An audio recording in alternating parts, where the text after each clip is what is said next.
Olá, bom dia. Que a graça e a paz do Senhor Jesus possa permanecer sobre as nossas vidas. Como de costume, nós estamos na quinta-feira para falar sobre algum ponto bíblico, algum texto bíblico que possa trazer algum ponto de interpretação ou de difícil interpretação. E a minha proposta de estar aqui com você às quinta-feira é para descodificar algum ponto que seja talvez de difícil interpretações ou de difícil interpretação na Bíblia. E hoje eu quero falar sobre a morte, algo forte. A palavra morte no hebraico, ela tem um sentido muito mais amplo do que no sentido da nossa língua portuguesa. Eu estou hoje aqui improvisado, né? Você viu que o cenário não é o mesmo lá do meu escritório, da minha biblioteca, mas eu creio que vai ser possível nós termos aqui uma ótima aula. Acredito que vai mudar muito no contexto do seu entendimento acerca da morte. E num sentido muito mais amplo. Eu espero que o seu campo de compreensão, de entendimento, cresça muito a partir de hoje e vai trazer revelação. E em muitos casos eu tenho convicção que também vai trazer revelação e libertação na vida de muitas pessoas. O conhecimento é uma ferramenta que liberta. Jesus disse isso no Evangelho de João, no capítulo 8, versículo 31 e 32. No versículo 32, todos os cristãos de unha sabem disso. E conhecereis a verdade, e a verdade vos libertará. E é uma verdade. Só que ela tem contexto. E o contexto de João 8:32 é João 8:31. E para a maioria dos cristãos que estão aqui comigo, se eu te perguntar o que está escrito em João 8:31, é possível que você não saiba me responder. Mas diz assim o texto: E dizia Jesus aos judeus que criam nele: Se verdadeiramente fizer o que eu vos mando, sereis meus discípulos. E conhecereis a verdade, e a verdade vos libertará. A verdade liberta, mas ela liberta pelo conhecimento ou pela prática? Já respondo. Você precisa do conhecimento e acoplar-se esse conhecimento às práticas. Isso vai trazer libertação. Então, nós vamos agora entrar num assunto que eu vou transferir a você um conhecimento. E talvez você não tenha. Talvez você tenha. Se você tiver, espero que acrescente mais. Se você não tem, espero que esse conhecimento possa te trazer libertação. Porque libertação não é só sair de um cativeiro físico. Quando nós sairmos de cativeiros de entendimento, cativeiros emocionais, olha que eu sinto de dizer isso para você. Alguém aqui vai sair de um cativeiro emocional depois de entender este assunto sobre a morte. Porque tem pessoas fazendo ou complicando a morte em um sentido que não é bíblico e fazendo manobras com algo que tem uma resposta lógica. E ao ver a resposta lógica da Escritura sobre a morte, em primeiro lugar, nós vamos desmistificar o que é a morte. A maioria de nós temos medo da morte. Não falamos de morte. Não pensamos na morte. Mas ninguém está a escape dela. E a maioria de nós estamos debaixo da operação da morte. Mas eu quero trazer paz ao seu coração. E ao terminar esta live, eu tenho certeza que muitos de nós estaremos aliviados pela compreensão que nós iremos alcançar aqui. Bem, eu vou tomar meu primeiro café. Cada café aumenta a inspiração, tá bom?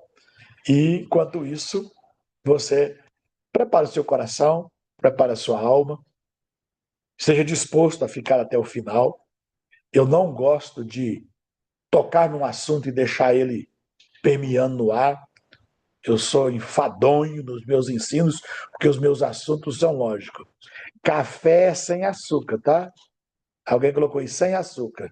Café é sem açúcar. No dia que você aprender a tomar café sem açúcar, você vai ver que café com açúcar estraga o café. Então vamos lá.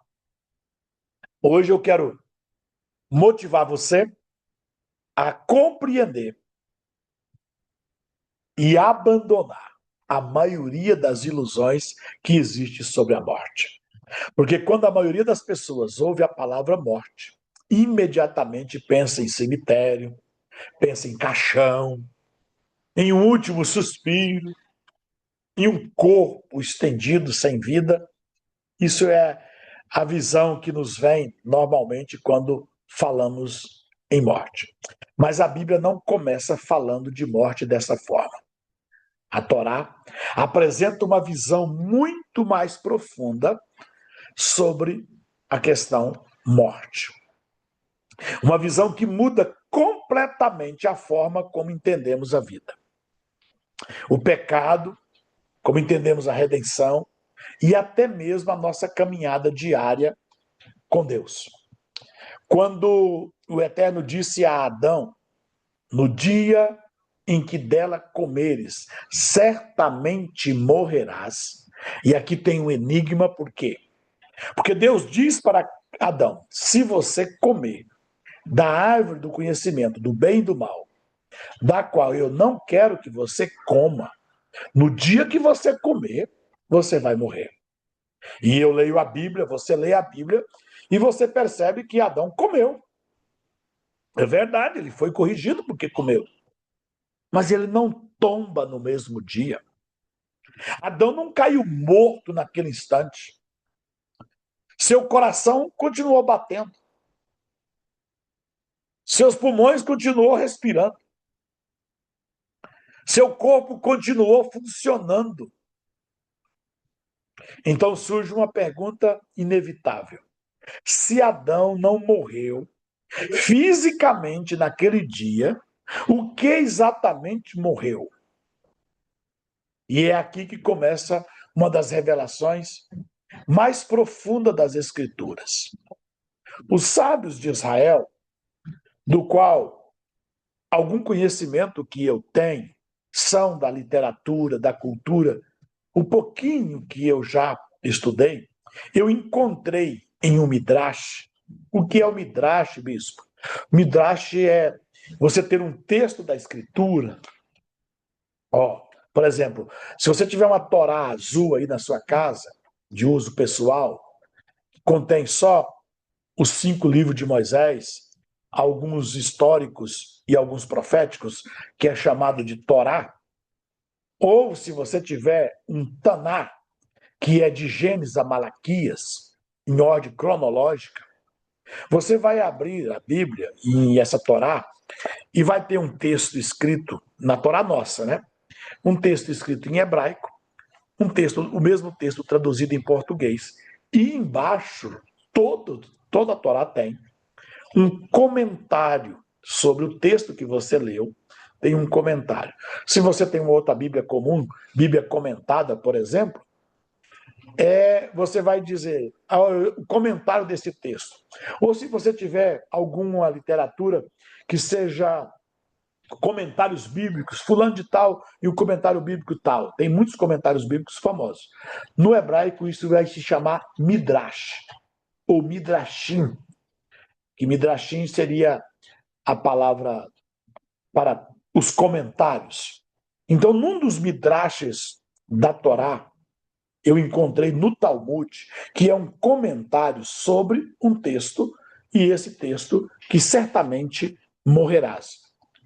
O Talmud, até mesmo nos seus ensinamentos revelados sobre o Messias, aponta para uma verdade extraordinária. Qual é o comentário que o senhor encontrou, bispo? A morte não começa quando o corpo para. A morte começa quando a conexão é quebrada. Preste muita atenção. Não tenha medo da morte, porque o seu coração parou. Não tenha medo da morte, porque você está próximo por causa da idade ou por causa da saúde e ir para o caixão. Você precisa entender sobre a morte antes deste dia, para que esse dia, esta morte, que nós estamos acostumados a ir velar um corpo, eu poderia chamar esta morte de passagem. Ou melhor, eu poderia chamar esta morte de oportunidade. Como assim, bispo? Eu tenho tanto medo de morrer e eu não gosto nem de ir no velório, eu nem me imagino no caixão. Pois é, essa você não deveria ter medo. Porque todos, inevitavelmente, todos passarão por ela. Preste muita atenção. Você precisava se preocupar com a morte, que é muito superior à morte física. Porque a morte não começa com a morte física, com o corpo parando, com o coração não batendo, com os pulmões não respirando. Não é com a pulsação que eu tenho que garante que eu estou vivo. Alguém pode estar aqui, como eu e você, o coração pulsando, respirando, enxergando, ouvindo, falando, mas desconectado com o Criador. Então eu tenho várias áreas na minha vida que podem morrer. Existem pessoas nos púlpitos das igrejas, como eu, pastor de uma igreja, ministrando no altar e espiritualmente morto. Por quê?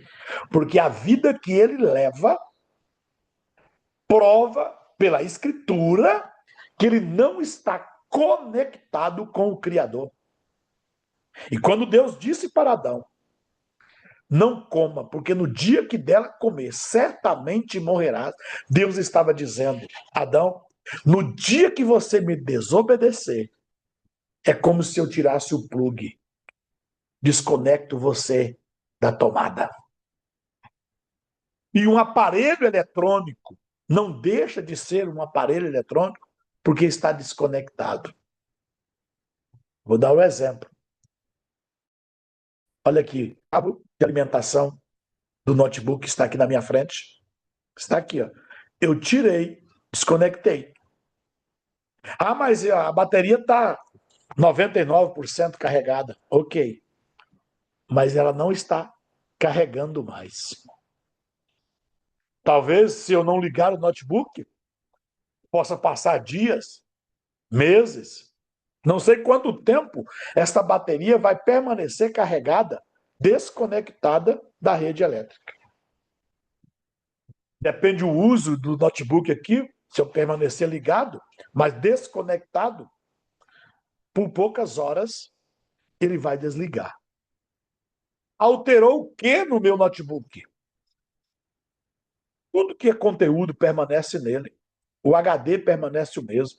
As imagens arquivadas o mesmo. Os vídeos arquivados permanecem nele. Mas desconectado da energia, uma hora ele deixa de funcionar. E mesmo com todos esses arquivos dentro, sem nenhuma peça estragada, todas as peças do notebook funcionando, mas se ele não tiver mais a possibilidade de plugar, de conectar a rede elétrica, não serve mais para nada. E existe uma parte na minha vida e na sua que é plugada em Deus, que é conectada em Deus, está em conexão com Deus. Mas Isaías 59 diz: os vossos pecados fazem separação entre vós e o vosso Deus. O pecado vai tirar a conexão com o Criador. Você pode até andar um tempo com a energia, com a carga recebida anteriormente, mas uma hora essa energia vai acabar, essa carga elétrica vai terminar. E você simplesmente continua sendo um notebook sem utilidade nenhuma para o dono. Eu espero que você esteja entendendo. Então, antes de existir um cadáver, existiu uma desconexão. Antes de existir a morte física, existiu uma morte espiritual. Você se desligou da fonte que te alimentava. Antes de um corpo ir para a sepultura, existiu uma separação. A criatura se desconecta do Criador. E talvez a maior parte das pessoas que me ouve hoje não esteja lutando contra uma morte física.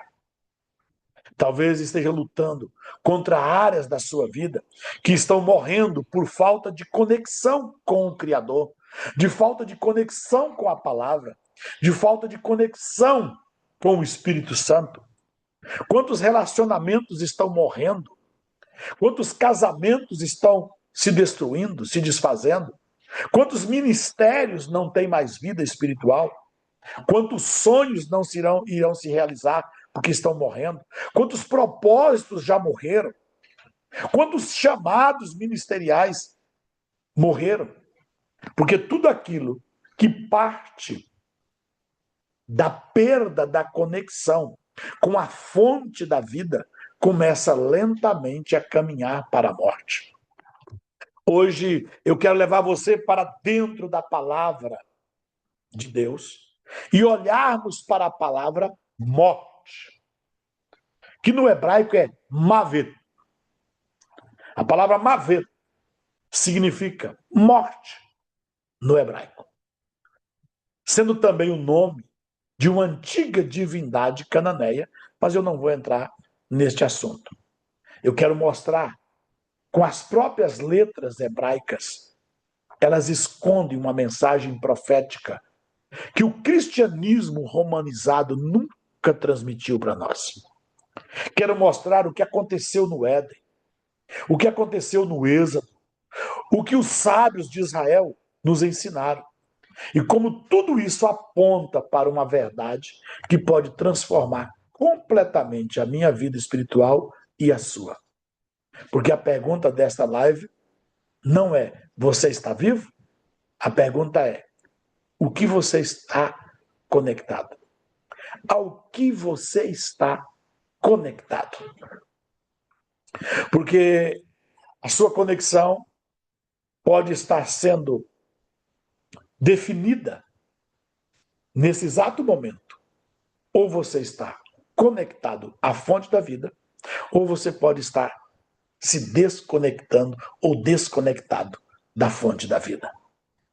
E a sua vida pode estar se dirigindo a uma morte eterna, ou você pode estar ligado à vida eterna.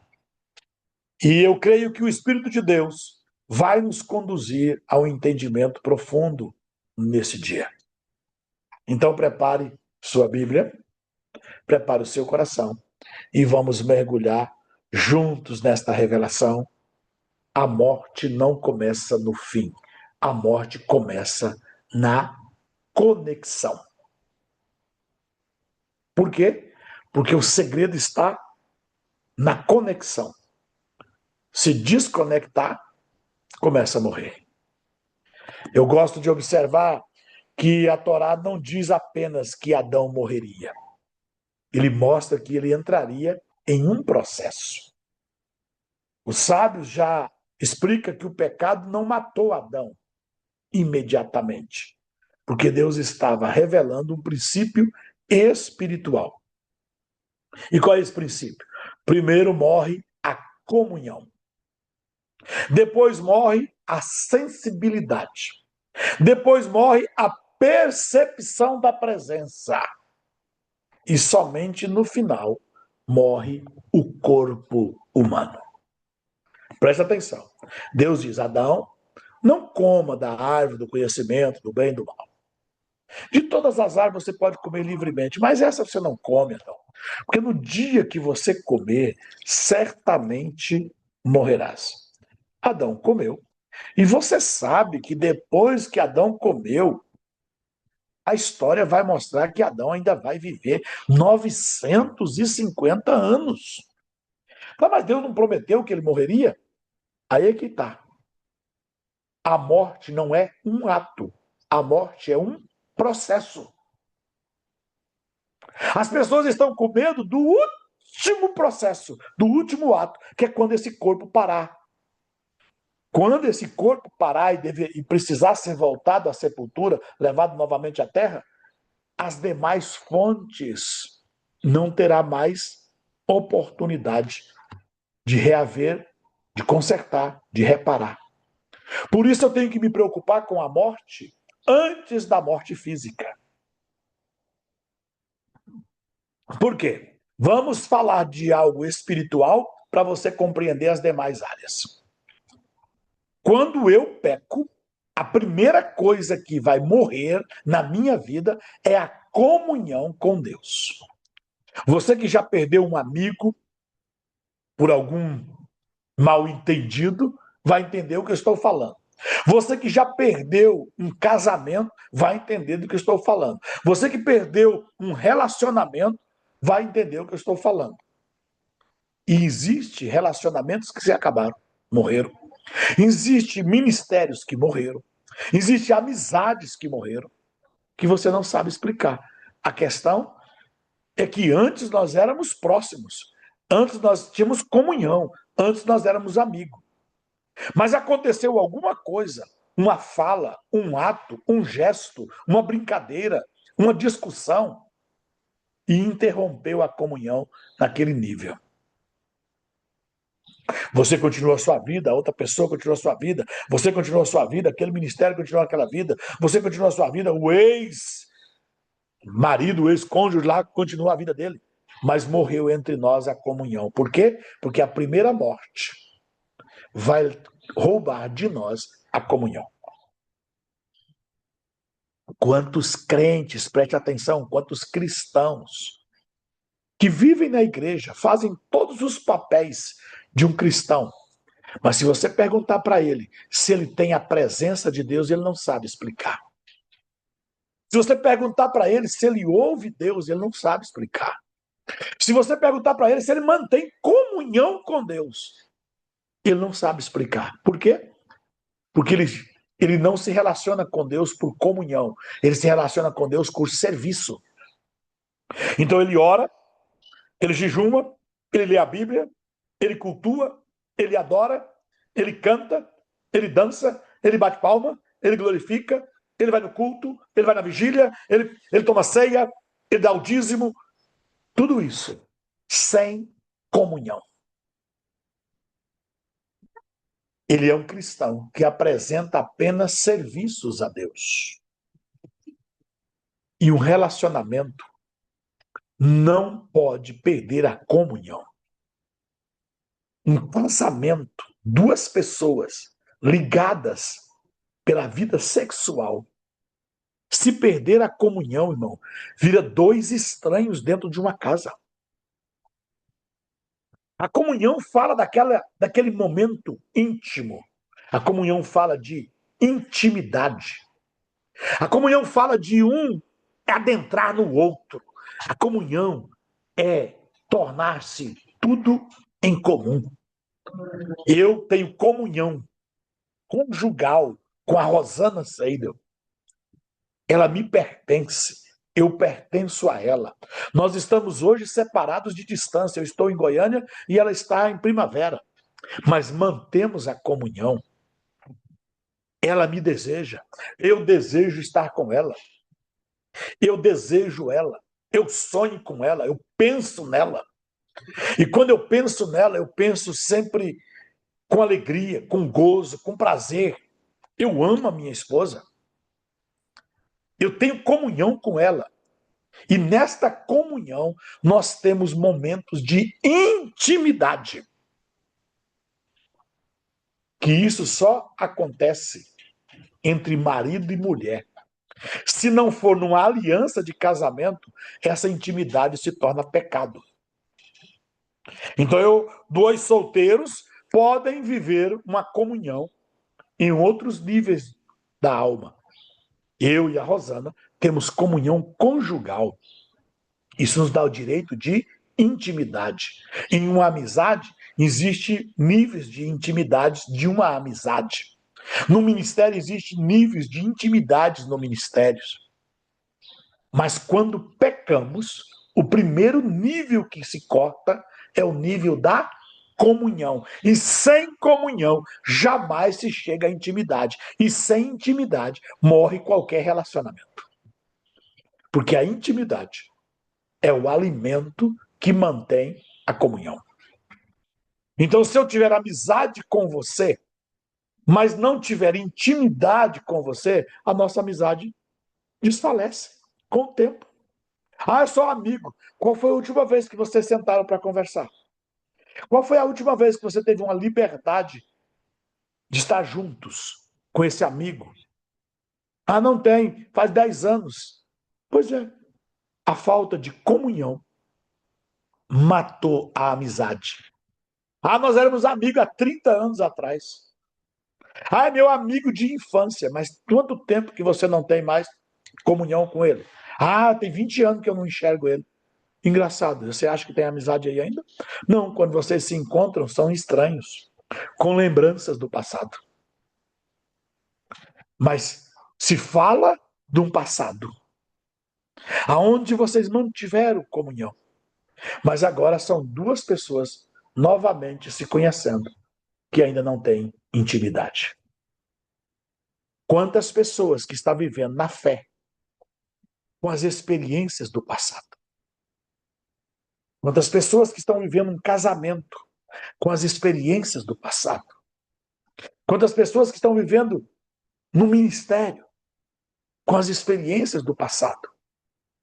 Então hoje eu estou trazendo a você o sentido da palavra morte, para você começar a corrigir, para que você comece a corrigir as áreas da sua vida que precisa ressuscitar. E eu te garanto, antes deste corpo ir para a sepultura, dá tempo de ressuscitar tudo que você deixou morrer. Porque a morte começa com a perda da comunhão. Em segundo nível, não tendo mais comunhão, perde-se a sensibilidade. Quantas pessoas vivendo a fé sem sensibilidade? Ele não vê a necessidade do próximo, ele não sente de fazer nada, ele não deseja, ele não pensa, ele simplesmente vai à igreja ao domingo ou em qualquer outro dia da semana e acha que está tudo bem. Ele não tem mais sensibilidade. E perdendo a sensibilidade, você perde a audição. Perdendo a sensibilidade, você perde a visão. Perdendo a sensibilidade, você perde o discernimento. Perdendo a sensibilidade, você perde a fala, você perde o tato. São pessoas mortas espiritualmente. Por quê? Porque com Deus se relaciona pelo serviço, não pela comunhão. E se relacionando com Deus pelo serviço, é sinal de que eu não tenho sensibilidade. Paulo vai dizer, por isso que há entre vós muitos que doentes. Irmão, uma pessoa doente, ele não tem sensibilidade. Parte do seu corpo está doente. A parte doente não é sensível. Preste atenção. Há entre vós doentes, há entre vós fracos. Há quem esteja dormindo e há aqueles que já morreram. Paulo está falando de cristãos que estão na igreja, que estão andando sobre a terra, que entram e saem, dão o dízimo, oram, às vezes pregam, fazem tudo, mas é serviço, não tem comunhão e não tem sensibilidade. Depois que morre a comunhão e morre a sensibilidade, morre a percepção da presença. Como assim, bispo? Um homem se masturba sem saber que Deus está no banheiro. Um homem vai para o prostíbulo sem saber, sem perceber que Deus está no quarto. Um homem faz uma prática indecente e imoral no seu relacionamento sem perceber que Deus está assistindo. Um homem rouba, engana, trapaceia, mente, faz tudo. Por quê? Porque ele perdeu a percepção da presença. Um dia eu comecei um culto na nossa igreja e eu disse para os jovens, adolescentes, eu disse, olha, eu quero pedir perdão para vocês, porque até hoje eu ensinei que masturbação era pecado, mas eu quero ensinar para você hoje que não é pecado.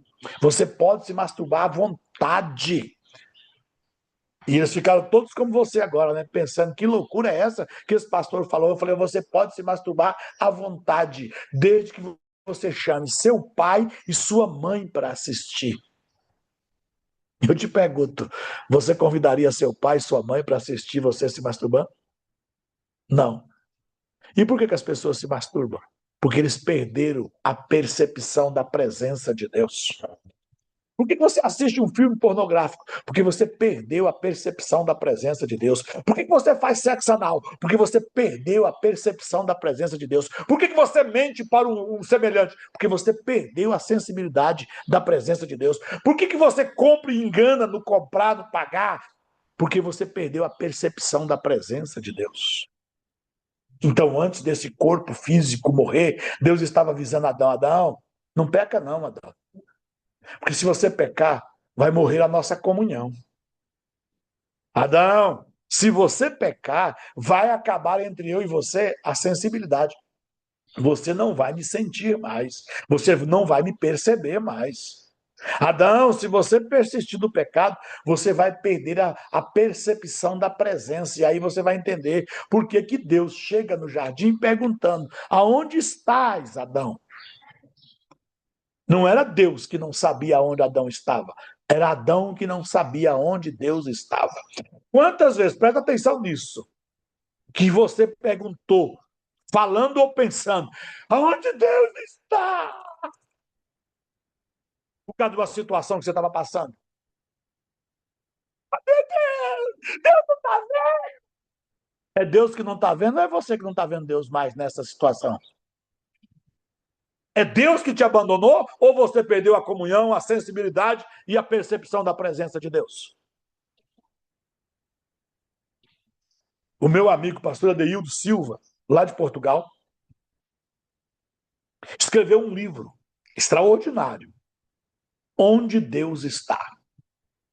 Uma experiência de vida, um testemunho que toda pessoa nessa terra devia ler o livro do Adeildo, Onde Deus Está. Por quê? É uma história verídica, vivida aqui na cidade que eu estou em Senador Canedo, cidade vizinha de Goiânia. Adeildo é nascido e crescido aqui nessa região. Ministerialmente, na fé, ele nasceu aqui. Hoje eu estou na casa do pastor Lamberto, que foi pastor do Adeildo, que conhece presencialmente todo o testemunho do Adeildo. Quando o Adeildo, novo, tanto na fé como de idade, um casamento jovem, vai buscar a sua esposa aqui em Senador Canedo, da residência de uma escola, que a Sandra, a pastora Sandra, é natural aqui de Senador Canedo, onde eu estou hoje. Presta atenção. E quando eles estão voltando da escola, ambos são abordados por bandidos. Ele é apagado por violência física dos homens, dos marginais, e ela é abusada violentamente. Isso trouxe na vida desse casal, eu não sei nem explicar para você quanta complicação, quanta dor, quanta perda. O pastor Adeildo conta que, agora não vou falar aqui com precisão se 1 ano, 2 anos, 3 anos, que o relacionamento deles ficou sem intimidade. Por quê? porque a pastora Sandra não conseguia aceitar o toque do marido. Acontecendo isso e mais alguns outros imprevistos, ele tem uma oportunidade e muda-se para Portugal. Ele tem um filho que vai sofrer de epilepsia e que vai ser encontrado várias vezes como morto. E uma batalha extraordinária de fé e persistência, lutando por esse menino que sofre desse ataque. Lá em Portugal, ele dá guarida para um cunhado. E esse cunhado é violento com a esposa.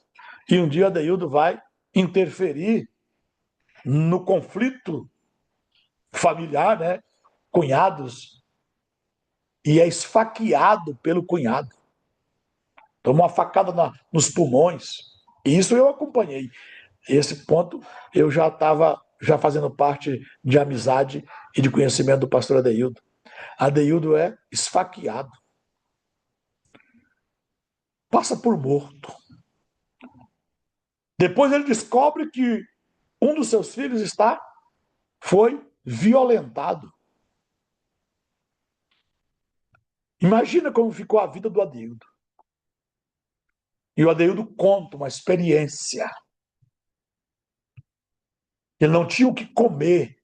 Ele ganhou um saco de batata de um português. E eles comeram batata purinha, irmão, por muitos dias e muitos tempos. E quando Adeildo não sabia mais o que fazer,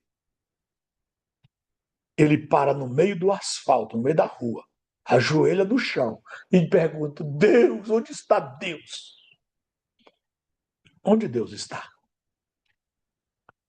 E ao chegar em casa, depois de muitos anos, a casa estava hiper organizada, porque a Sandra é hiper organizada. A comida estava pronta. Ela estava no portão esperando o Adeildo chegar. E quando ele está em comunhão com ela dentro de casa, ela contou uma experiência que provavelmente no mesmo horário em que o Adeildo estava gritando no meio da rua para Deus, onde Deus está, uma mão entrou na casa do Adeildo. Essa mão penetrou a vida da Sandra, trocou o coração da Sandra. E começou um processo de cura e restauração. E o Adeildo já foi ferramenta de cura no mundo, não sei nem em quantos países. Esse testemunho ele contou a primeira vez em 2006, em Primavera do Leste. A primeira vez na nossa igreja. De umas 300 pessoas que estavam no culto. E ele tratou nesse dia sobre perdão. E a mensagem que o Adeildo nunca pode deixar de pregar. Ele começou pregando dizendo: eu não prego para descrente, eu prego para crente. A mensagem que o pastor Adeildo carrega. E que é o encargo dele, ele não pode deixar de pregar. E eu falo aqui até como um alerta a ele. Ele pode falar de qualquer coisa, mas ele existe um legado que ele precisa continuar pregando. Que é esta mensagem. Quando ele estava terminando a mensagem dentro da minha igreja, aonde a primeira vez ele contou esse testemunho, só estava eu e o Adeildo de pé. Toda a igreja estava debruçada na presença de Deus. E aquele dia começou um movimento na nossa igreja, porque muita gente naquele dia reconectou-se com Deus. Por quê? Porque a gente pergunta onde Deus está. Quando a gente perde a comunhão, quando a gente perde a sensibilidade, quando a gente perde a percepção da presença de Deus. E a única coisa que falta na nossa vida morrer é o corpo físico. Jó perdeu os bens, Jó perdeu os filhos, Jó estava perdendo a saúde. E ele nunca perguntou aonde Deus estava. Ele mantinha comunhão com Deus, sensibilidade e percepção da presença de Deus. Mas quantos de nós que temos casa para morar, nossos filhos estão bem, nós temos dinheiro, nós temos tudo, e estamos perguntando aonde Deus está? Por quê? Porque a morte entrou e ela tirou a comunhão. A morte entrou e tirou a sensibilidade. Quantas pessoas que não ouvem Deus? Eu sou pastor de igreja, irmão. Fala, mas não é possível que essa pessoa não ouviu eu falar. Ouviu, mas não é sensível. Ouviu, mas não entrou. Não é possível que essa pessoa não viu o que Deus está falando ou o que Deus está fazendo. Sim, mas sem sensibilidade, irmão, é só mais um culto, é só mais uma reunião, é só mais um congresso, é só mais uma conferência, é só mais uma ativação. E ele continua sem percepção. Quantas pessoas que você não. Eu não acredito! Essa pessoa, tantos anos que essa pessoa serve a Deus e ele está fazendo isso! Eu não acredito que essa pessoa fez isso! Por que, que alguém que você ouviu um dia ser usado por Deus agora está adulterando, está mentindo, está roubando? Como é que pode um pastor no Maracanã torcendo para o Flamengo? Eu te explico. É que ele não tem comunhão, ele não tem sensibilidade e ele não tem percepção da presença de Deus. Esta semana, num podcast que é feito aqui em Goiânia, tinha lá alguém que eu não conheço, e não estou aqui falando mal, vou dar um testemunho. A pessoa contando que um dia foi aqui em Goiânia, numa casa de show, e ele sendo pastor, já sendo crente, pastor, chegou lá acompanhando uma moça que ele queria evangelizar. A moça era cantora de uma casa sertaneja que tem aqui em Goiânia. Faltou o músico dela. E ele, sendo músico, pegou o violão e tocou para a moça, sertanejo universitário. E que ele dançou, e que os religiosos criticam ele. Como se ele ouvir a minha fala, ele vai dizer que eu estou criticando ele. Eu te pergunto, você consegue estar num ambiente desse? Fazendo, e ele disse que lá, ele era o único, ele não estava lá para adulterar, para roubar, para mentir, para prostituir, o povo estava naquela casa para fazer tudo isso, mas ele não. Você sabe por que você entra numa casa de show e dança? Eu não estou dizendo que a dança é pecado, o ambiente sim. Você sabe por que um pastor vai para o Maracanã? Você sabe por que um pastor, presta atenção, e tem uns pastores aí que a minha vontade é de xingar. Eu tenho amigos, irmãos, que fez da IA a foto do Neymar com a Bíblia na mão e o pastor abençoando, dizendo: nós te enviamos, Neymar.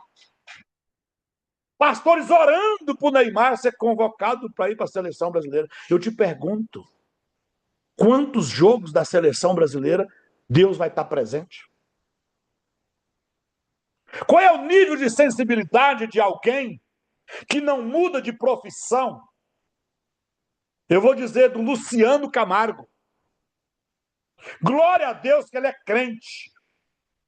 Glória a Deus que o irmão do Zezé de Camargo é crente. Mas qual é o nível de percepção da presença de Deus? Qual é o nível de sensibilidade? E qual é o nível de comunhão que não afasta ele dos shows aonde as pessoas estão lá pecando? Ah, mas eu entrei lá na casa de show, eu faço um show sem se contaminar. Ok, engano seu. Você faz sem prática, mas é impossível você ficar num chiqueiro sem tocar nos porcos, sem tocar no chiqueiro e sem tocar no cocô dos porcos. É possível você entrar num chiqueiro, não tocar no chiqueiro, não pisar no cocô dos porcos e não tocar nos porcos. Eu quero ver você sair de lá sem estar fedendo porcos. Porque quando você tem percepção, certos ambientes não te cabem. Quando você tem sensibilidade, Certas companhias não te cabem. Quando você tem comunhão, certas relações você não se mantém mais com elas. Não, eu sou pastor no UFC. É mesmo? Tem como você bater no outro, arrancar sangue, sem pecar? Você está achando que Deus está do seu lado quando você está espancando o outro, disputando na força? Você pode fazer isso como crente, mas como comunhão você não tem, sensibilidade você não tem, e percepção da presença de Deus também você não tem. Você só é um crente. Então não diga para mim que você está vivo espiritualmente, porque eu estou gravando isso aqui. Eu não estou condenando ninguém, eu estou querendo alertar você. Porque se você veste a camisa do Flamengo, do Corinthians, do Palmeiras, de qualquer time desse, a Bíblia diz que isto é mundo. E não ameis o mundo. Eu só consigo amar o mundo porque eu perdi a comunhão com Deus. Porque eu só vou conseguir amar outra mulher se eu perder a comunhão com a Rosana. Enquanto eu tiver comunhão com a Rosana, eu posso ter muitas amizades, mas nenhuma comunhão, nenhuma intimidade com outra mulher. É tanto que as mulheres que me conhecem sabem. Não é qualquer pessoa que tira foto comigo abraçado. Ou chega do meu lado. E tem umas que eu já pego na mão, é assim, empurrando para frente. Porque eu já sei que elas são assanhadas. Presta atenção. Eu, enquanto tiver comunhão com a Rosana, não tem espaço para outra mulher na minha vida. Enquanto eu tiver comunhão com Deus, não tem espaço para nada deste mundo. Aí a Bíblia diz: não ameis o mundo, nem o que no mundo há. Porque quem se torna amigo do mundo se torna inimigo de Deus. Como é que você tem comunhão com o Flamengo, com o Palmeiras, que tem um ídolo, que tem um mascote, que tem feitiçaria, que tem um santo protetor, que tem palavrão, que tem xingamento, que tem violência, e diz que mantém comunhão com Deus? Como é que você vai para o crentão gospel e diz que tem comunhão com Deus? Como é que você não percebe? Você não é sensível de ouvir que Deus não está nisso? Como é que você vai para um show na Palhoça, sei lá, na casa de show aí da sua cidade? Como é que você vai para as festas mundanas? Como é que você vai para o rodeio? Aonde se inicia a festa dizendo: nós abrimos esta festa em nome de Senhora Aparecida. Como é que você vai lá e tem um dia gospel numa festa de pecuária? Você está achando que Deus está naquele show? Ah, mas cantou o pastor fulano de tal. Ele pode cantar, ele pode pregar, ele pode orar. A questão é: tem comunhão? Tem sensibilidade? Tem percepção da presença de Deus? É isso que você precisa aprender. Porque no dia que pecar, certamente morrerá comunhão, sensibilidade e percepção da presença de Deus. O que está faltando agora, pastor? Só enterrar o corpo. Porque você está aqui apenas como um ser humano e não como alguém que mantém intimidade com Deus. Por isso o homem perdão. O homem não caiu em um único dia, mas levou séculos para chegar ao túmulo. Do dia em que ele comeu do fruto que não deveria comer, até o dia que Adão foi sepultado, levou séculos. A morte física apenas conclui um processo que havia começado na desconexão. Isso me ensina que a vida também funciona da mesma forma. Antes de uma restauração aparecer por fora, ela precisa começar pela conexão interior com Deus. A morte não começa no fim. A morte começa na conexão. Agora você vai começar a entender o tema dessa live. Existe algo que precisa ser corrigido dentro do entendimento de muitas pessoas. Quando falamos de morte, a maioria pensa em um fim, pensa em paixão, pensa em ausência, pensa em silêncio, mas a Bíblia trata a morte assim. Perceba isso. Na linguagem do céu, morte não é um evento, morte é um processo. E esse processo começa muito antes do último suspiro.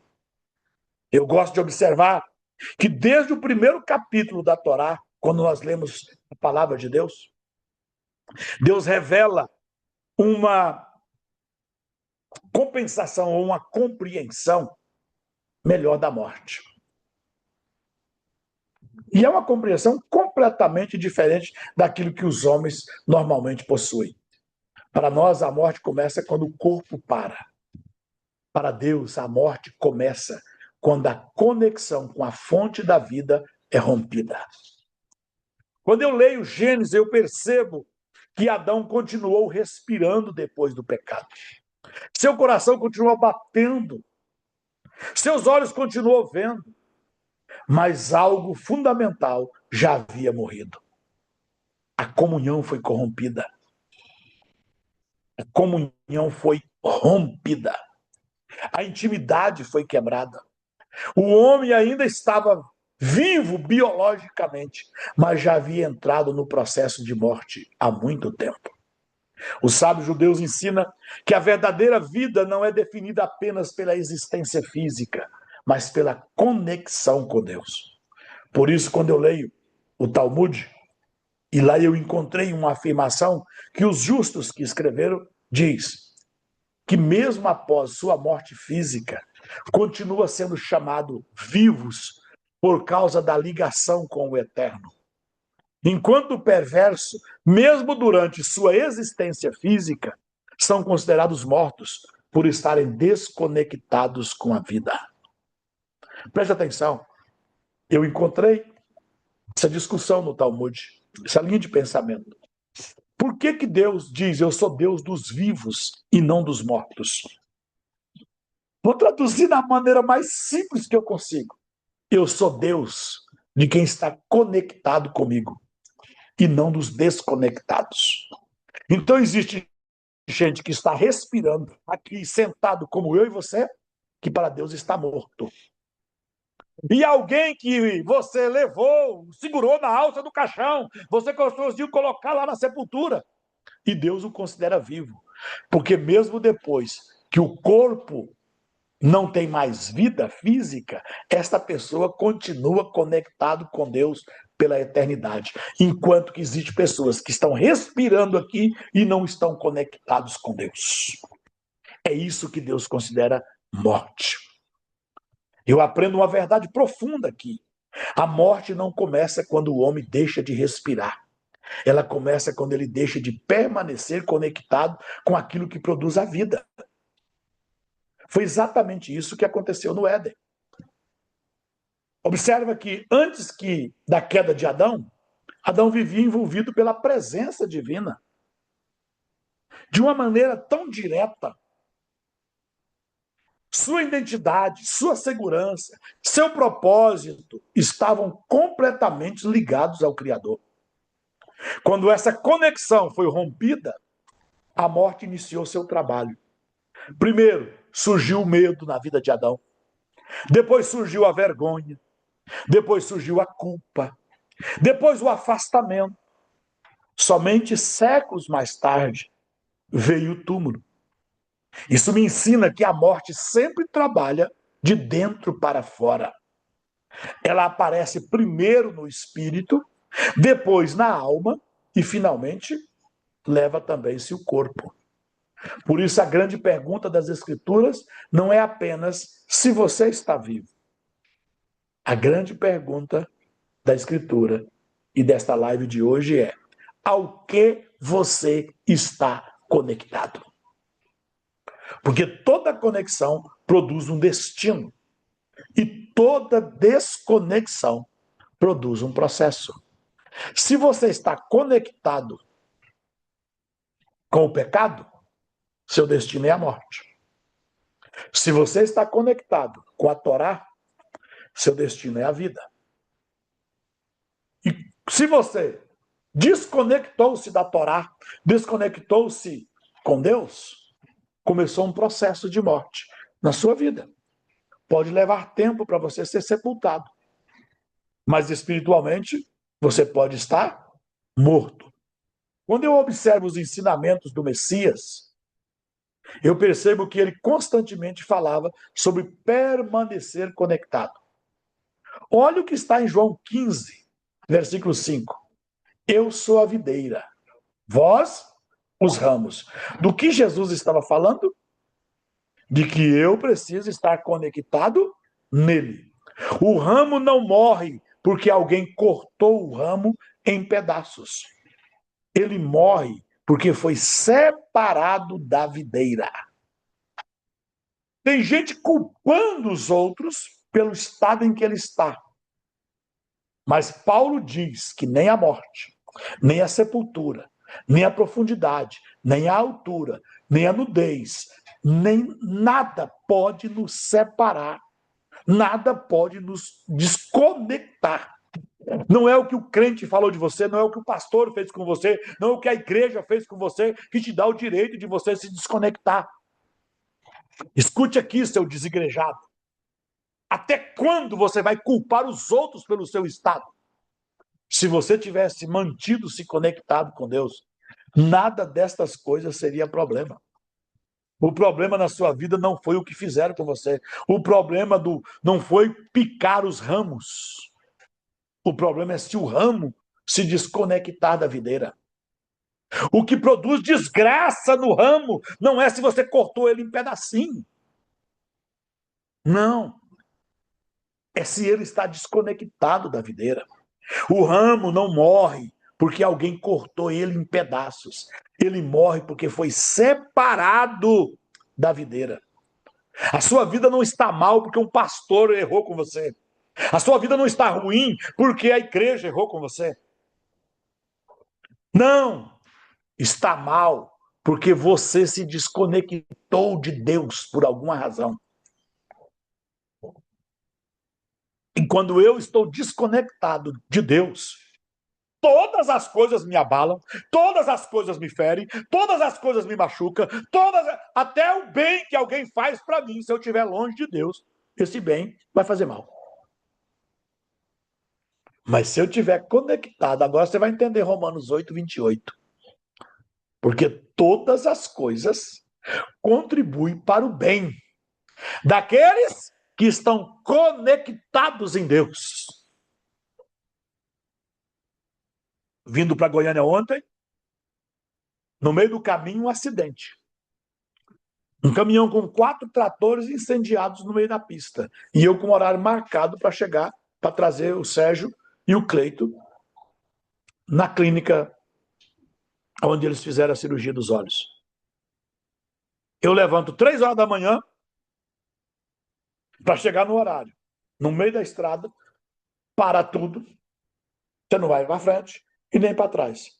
E aí? Eu poderia. Que desgraça! Que coisa terrível! Como é que eu vou chegar no horário? Nós estávamos 4 homens de Deus dentro de um carro, ouvindo o livro de Lucas. E nós ficamos lá por horas, ouvindo o Cid Moreira, com aquele vozeirão, relatando a Bíblia. Nós escutamos praticamente, e nós escutamos ontem, todo o livro de Lucas. Mas a maior parte parado dentro de um carro, esperando desobstruir a pista para a gente seguir viagem. E eu pensando, não vai dar tempo. Vou chegar atrasado. Vou perder a consulta. Vou perder o dinheiro. Os meninos vão perder a oportunidade. Mas ao invés de murmurar, eu lembrando da conexão, né? Adore a Deus. Louve a Deus. Por quê? Porque esse acidente vai contribuir de alguma forma. Por quê? Porque não é o processo que dá destino à minha vida.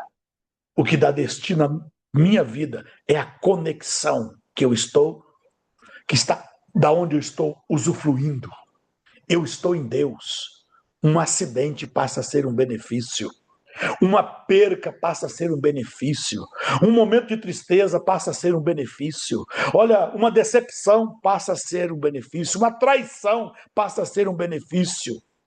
Sim, bispo, porque todas as coisas contribuem para o bem dos que amam a Deus.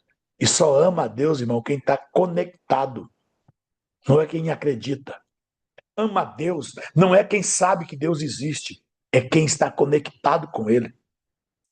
Então eu aprendo que este é um princípio que governa toda a vida espiritual. Tudo aquilo que permanece ligado à fonte recebe fluxo de vida. Tudo aquilo que desconecta começa lentamente a secar. Por isso a morte não é apenas um acontecimento futuro. Ela é o resultado de uma conexão ou de uma desconexão no presente. E a vida não é apenas algo que encontramos na eternidade. A vida começa quando restauramos nossa conexão com Deus. Então não adianta eu culpar A ou B. Não foi o fulano, nem o Beltrano, não foi esse acontecimento. Eu fui humilhado, eu fui envergonhado, eu fui esquecido, ninguém me amou, ninguém me abraçou, ninguém me recebeu. Olha, me ignoravam naquele ministério. Não, irmão, isso não foi o problema. Isso tudo seria benéfico se você tivesse conectado. Mas tudo ficou ruim. Por quê? Porque eu estava desconectado com Deus. Então eu perdi a comunhão, eu perdi a sensibilidade e eu perdi a percepção da presença de Deus. Pense nisso. A palavra que revela até o invisível está falando conosco. E a palavra hebraica para a morte é mavet. Ela vem da raiz mut, que significa morrer, cessar. Mas, principalmente, ela significa ser separado da vida. A palavra morte, no hebraico, quer dizer ser separado da vida. Guarde isso. Morte na Bíblia não é deixar de existir. Morte na Bíblia é se desconectar da fonte. E a fonte da vida é Deus. Eu gosto de observar que a espiritualidade hebraica, ou a mentalidade hebraica, é muito diferente da nossa mentalidade moderna. Pense de mim o que você quiser. Mas quando nós ouvimos a palavra morte, nós pensamos imediatamente no desaparecimento da existência. Porém, na linguagem da Torá, a questão principal não é existência, mas conexão. Por isso, a raiz da palavra mavet é mut. Não comunica apenas o encerramento da vida física.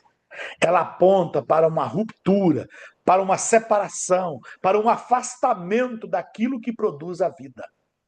Quando Adão pecou, ele continuou existindo, mas já não havia, já não vivia da mesma forma de comunhão como antes. Ele ainda possuía um corpo, mas havia perdido a comunhão. Ele ainda caminhava aqui na terra, mas já não caminhava na mesma proximidade de Deus. Por isso eu aprendo que a morte bíblica começa como separação, antes de se manifestar como destruição. Os sábios judeus frequentemente associam vida à aproximação com Deus e morte ao afastamento de Deus. Não por acaso, Moisés vai declarar em Deuteronômio 30, versículo 20, ele é a tua vida. Ele estava se referindo a Deus. Perceba a profundidade disso. A Torá não diz apenas que Deus dá vida. A Torá diz que Deus é a vida. Isso muda completamente a forma de pensar e de enxergar sobre a morte. Se Deus é a vida, então morrer é afastar-se da fonte da vida. Quanto maior a proximidade, maior o fluxo de vida. Quanto maior a distância, maior o avanço da morte. Eu também percebo que o Messias confirma exatamente esse princípio quando ele declara: eu sou o caminho, a verdade e a vida. Todo mundo conhece João 14, 6. Jesus está dizendo que ele é a vida. Ele não diz que apenas possui vida. Ele diz que ele é a vida. Isso significa que vida não é apenas uma condição biológica. Vida é relacionamento. Vida é comunhão. Vida é conexão com Deus, com a palavra, com o Messias. É impossível você estar conectado com o Messias sem estar conectado com a palavra e sem estar conectado com Deus. É impossível você estar conectado com Deus sem estar conectado com o Messias e sem estar conectado com a Torá. É impossível você estar conectado com a Torá sem estar conectado com o Messias e sem estar conectado com Deus. Por quê? Porque esse é o plugue de 3 pinos que faz eu manter essa comunhão com o Eterno. Aqui na ponta, eu mostrei para você, esta aqui é a parte que vai alimentar a bateria do meu notebook. Mas dá licença um minutinho. De cá está a ponta. Neste caso aqui, tem 2 pinos. Mas muitos dos nossos eletrônicos têm 3 pinos. Você sabe disso. E a fonte alimentadora da maioria dos eletrônicos são 3 pinos. Presta atenção. Palavra, Deus e o Messias. Esta aqui é o pino de conexão. Se você se manter nisso, mas tem gente tirando alguns pinos de conexão. Ah, isso não vale mais. Ah, isso Jesus aboliu. Ah, isso é da lei. Ah, isso é só para Israel. Isso é mentira do Satanás. Não acredite nisso. Existe Satanás lentamente desconectando pessoas do relacionamento com Deus. Porque Deus pediu certos atos para relacionamento e você está negando de apresentar. Deus pediu certos atos para comunhão e você está se negando de ter. Ele pediu que tivéssemos certos comportamentos para termos conexão com Ele. Mas alguém diz, não, isso aí passou. Não se conecta mais com Deus dessa forma. Por isso alguém pode estar biologicamente vivo e espiritualmente distante da fonte da vida. E alguém pode enfrentar a morte física permanecendo plenamente conectado à vida eterna. Eu fui ao médico há uns 3 anos atrás e o médico tirou de mim um tumor de 5/8, do tamanho desse mouse, mais ou menos, do meu intestino. E a médica, juntando com uma equipe do hospital, o diretor do hospital e mais umas pessoas lá vieram, e quando eu acordei da anestesia, eles me mostraram o tumor. E a doutora quis me explicar alguma coisa. Disse, doutora, deixa eu falar para a senhora. A senhora conhece o que é iniquidade? Ela disse, não. Falei, então deixa eu te explicar. Esse corpo que você está vendo aqui, do qual você tirou esse tumor aqui, não sou eu. É a casa que eu moro. Como assim, Rinaldo? Doutor, doutora, enfermeiro, diretor do hospital, todo mundo abriu os olhos e eu vou explicar uma coisa para vocês. Esse corpo aqui só passou a obedecer a Deus quando ele tinha 23 anos. Mas esse que está falando com vocês é eterno. Eu vim de lá habitar neste corpo, mas por 23 anos eu desrespeitei as leis da biologia. A lei que ia manter esse corpo biológico funcionando em perfeição. E hoje eu estou colhendo as consequências de não ter dado a este corpo, a esta casa, os cuidados que este livro aqui diz que eu tenho que ter com ele. Hoje, esse que está aqui, morando nesse corpo, falando com você, doutora, doutor, diretor, enfermeira, vive o que está escrito aqui. Mas, infelizmente, esse corpo aqui ainda não foi plenamente restaurado. Então não se preocupe e dizer para mim que fique tranquilo, vai fazer a biópsia, vai dar negativa. Eu não tenho problema, doutora, se a biópsia vai dar positiva ou negativa. Eu tenho a fonte aonde se cura o câncer. Mas como assim, Rinaldo? Eu disse, eu descobri, doutora, há um tempo atrás, como é que se cura da próstata. E depois que eu descobri como se cura da próstata, eu já fui curado da lepra. Eu já tive lepra nesse corpo 13 anos. Eu saí da igreja quando eu tinha 10 para 11 anos, 12 anos de idade. Eu não frequentava mais a igreja, porque a minha mãe era pastora. E quando eu tinha 23 anos, eu me converti. Mas eu tive hanseníase desde os meus 11, 12 anos de idade. No dia que eu saí debaixo da autoridade de Cristo e debaixo da autoridade dos meus pais, a lepra física me pegou, além da lepra do pecado. Mas no dia 9 de outubro de 94, quando eu me submeti e me conectei novamente com Deus, naquele dia a lepra saiu do meu corpo. Eu fui curado milagrosamente de 13 anos de hanseníase em um único dia. Posteriormente, eu descobri que um homem, quando faz 40 anos, ele já deveria estar se preocupando com a sua próstata. E eu, Rinaldo, fiz o meu primeiro exame de próstata com 35 anos. Estava tudo ok. Mas como o senhor descobriu? Porque eu tinha na igreja um irmão que estava com câncer de próstata. Ele disse, pastor, não tem saída para mim. Eu falei, tem. Quando um homem aprende a prostrar-se, ele se cura da próstata. O problema é que a maioria dos crentes não se lembra qual foi a última vez que ele se prostrou diante de Deus e misturou catarro com lágrima e boca no pó. E é por isso que tem muita gente com problemas gravíssimos sem solução. Porque não há como você se prostrar diante do Eterno, clamando pela presença do Eterno, pela misericórdia do Eterno, e misturando lágrima com catarro e poeira, e Deus não te atender. Como assim, bispo? Vou te explicar. Lamentações 3 diz: coloca a tua boca no pó, talvez ainda haja esperança.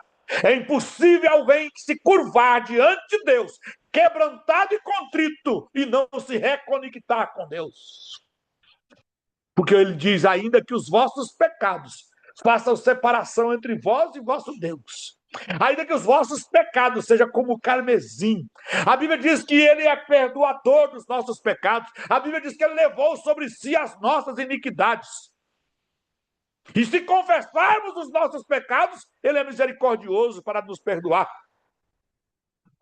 E Jeremias vem e diz, coloque a tua boca no pó, talvez ainda haja esperança. Ei, eu estou dizendo isso a alguém que está desesperado, mas eu estou te mostrando que talvez o médico já deu um diagnóstico de morte, talvez o seu casamento está com diagnóstico de morte, talvez as suas emoções estão com diagnóstico de morte, talvez as suas relações estão com diagnóstico de morte, talvez o teu ministério está sentenciado à morte, mas nessa manhã eu estou dizendo a você, vamos nos conectar novamente e a vida vai voltar para o corpo, vai voltar para o ministério, vai voltar para o casamento, vai voltar para as emoções, vai voltar para a sua vida.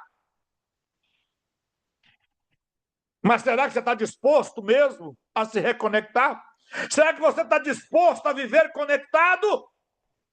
Ou amanhã, quando as coisas melhorar, você volta a ser flamenguista, você volta a comer carne de porco, você volta a desrespeitar o Shabat, você volta a prostituir, você volta a viver a sua vida promíscua.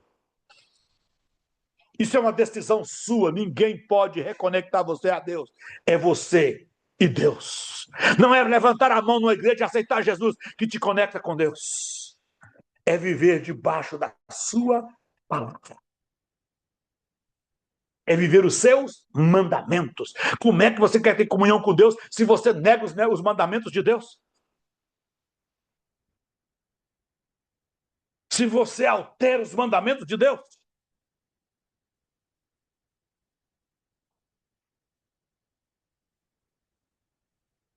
Eu aprendo e ensino o que eu aprendi com os justos que me ensinaram pela literatura bíblica. Mesmo depois da morte física, homens continuam sendo chamados de vivo por causa da sua ligação com Deus e do impacto que permaneceram através deles. Isso revela um princípio extraordinário. A verdadeira vida não é medida apenas pelos batimentos do coração, mas pela conexão com o eterno. Por isso Jesus vai dizer: eu sou Deus dos vivos e não dos mortos. Por isso eu guardo esta verdade. A morte não começa quando o coração para de bater. A morte começa quando o homem se afasta da fonte. E a vida não começa quando o corpo nasce. A vida começa quando a conexão com Deus é restaurada. Esta é a revelação escondida dentro da palavra Mavir, dentro da palavra morte. Não apenas o fim da conexão, mas a tragédia da desconexão da vida é que gera a morte. Preste atenção. Quando Deus fala com Adão, em Gênesis 2,17, no dia que dela comeres, certamente morrerás. No hebraico está escrito, motamut,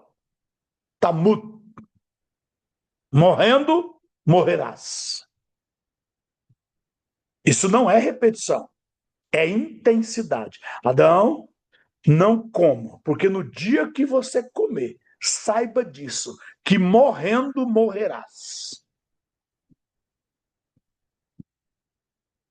Como se Deus estivesse dizendo, você vai entrar em um processo de morte, Adão. E aqui está algo que muda tudo. Adão não morreu fisicamente naquele dia, mas Adão morreu espiritualmente naquele momento. Eu gosto de observar que Deus não estava apenas anunciando uma sentença, ele estava revelando uma lei espiritual que passaria a governar toda a humanidade.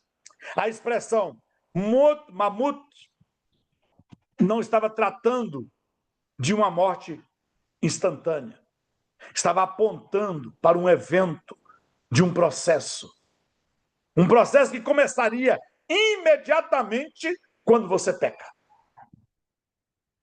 Quando Adão pecou, o corpo continuou vivo, mas a comunhão foi interrompida. A voz de Deus, que antes produzia alegria, agora produzia medo. A presença que antes gerava segurança, agora gerava ocultação. O homem continuava respirando, mas algo essencial já havia sido perdido. Por isso eu aprendo que a morte física não foi o primeiro problema de Adão. O primeiro problema de Adão foi quando o relacionamento com Deus foi interrompido. E eu queria encerrar esse assunto. Ele é muito longo, eu não vou conseguir exaurir tudo que esse assunto tem a possibilidade de ser compreendido. Ninguém compreende um texto bíblico de uma única vez. Mas eu queria deixar para você hoje o entendimento de que a morte produz na nossa vida interrupção, comunhão, sensibilidade e percepção da presença. A morte imediatamente é espiritual, um processo que vai atingir o emocional e se encerra com a morte física. Mas um homem vivo em comunhão com Deus, conectado com Deus, ainda que o seu corpo tenha que ser sepultado, ele continua vivo. E um homem que perdeu a conexão com Deus, ainda que ele esteja andando por aqui e até em cima dos púlpitos, ele está morto. Então tem gente pregando, mas não está vivo. Tem gente cantando, mas não está vivo. Tem gente adorando, mas não está vivo. Tem gente vivendo em relacionamentos, mas não está vivo. E existe gente que mesmo sem saúde física, ele permanece vivo. E tem gente que já foi sepultado e continua vivo. Por quê? Porque vida e morte se determina pela conexão com Deus, vida. Desconexão com Deus, morte. Eu queria deixar isso para você. Eu podia continuar um pouco mais, mas eu tenho um dever agora e eu vou cumpri-lo. E eu queria deixar esta palavra para você. Se esta palavra foi importante, compartilhe ela com alguém. Se ela fez sentido para você, envie ela para alguém. De domingo em diante, sábado ou domingo, eu vou colocar ela também lá no YouTube. Tá bom? Deus abençoe você. Quero te convidar hoje, às 21 horas, aqui nesse mesmo ambiente. Eu vou fazer a nossa aula do discipulado financeiro. Nós estamos estudando esses dias, irmãos, um assunto interessante. Já estamos caminhando para o final, que eram os princípios de prosperidade na vida de José do Egito, o Zafenate Parneia. E eu tenho certeza que os que estão estudando estão gostando, amando e aprendendo. E hoje deveria ser hoje o nosso último encontro para tratar sobre os pontos, os códigos de prosperidade na vida de José. E eu queria te dar a oportunidade, se você quiser assistir essa aula experimental, eu vou até desligar aqui do que está gravando aqui no Zoom,